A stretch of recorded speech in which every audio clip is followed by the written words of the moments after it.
Quinine న్యూస్కు స్వాగతం. నందిపేట్ మండల కేంద్రంలో పీసీసీ చీఫ్ మహేష్ కుమార్ గౌడ్, జిల్లా కాంగ్రెస్ కమిటీ మరియు ఆర్మూర్ నియోజకవర్గ కాంగ్రెస్ పార్టీ ఇన్ఛార్జ్ పొద్దుటూరి వినయ్ కుమార్ రెడ్డి ఆదేశాల మేరకు నందిపేట్ మండల అధ్యక్షులు మందమహిపాల్ ఆధ్వర్యంలో కాంగ్రెస్ పార్టీ రాహుల్ గాంధీ ఇచ్చిన మాట ప్రకారం ముఖ్యమంత్రి వర్యులు రేవంత్ రెడ్డి దేశ చరిత్రలో ఒకేసారి 3 బిల్లులు ప్రవేశపెట్టిన ఘనత కాంగ్రెస్ పార్టీది.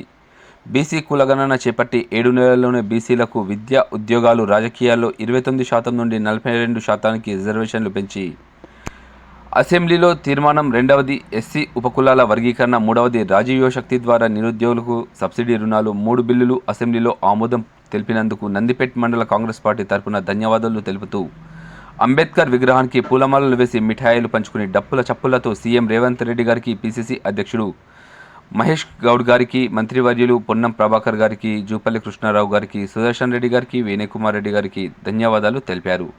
ప్రధానమంత్రి మోడీ గారు కూడా దేశం మొత్తం బీసీ కులగణన చేసి పార్లమెంట్లో తీర్మానం చేసి బీసీలకు, ఎస్సీలకు రిజర్వేషన్లు ఇవ్వాలని కోరుతున్నామని తెలిపారు. ఈ కార్యక్రమంలో కాంగ్రెస్ పార్టీ సీనియర్ నాయకులు, యువజన కాంగ్రెస్, మైనార్టీ, ఎస్సీ సెల్ నాయకులు, కార్యకర్తలు పాల్గొన్నారు.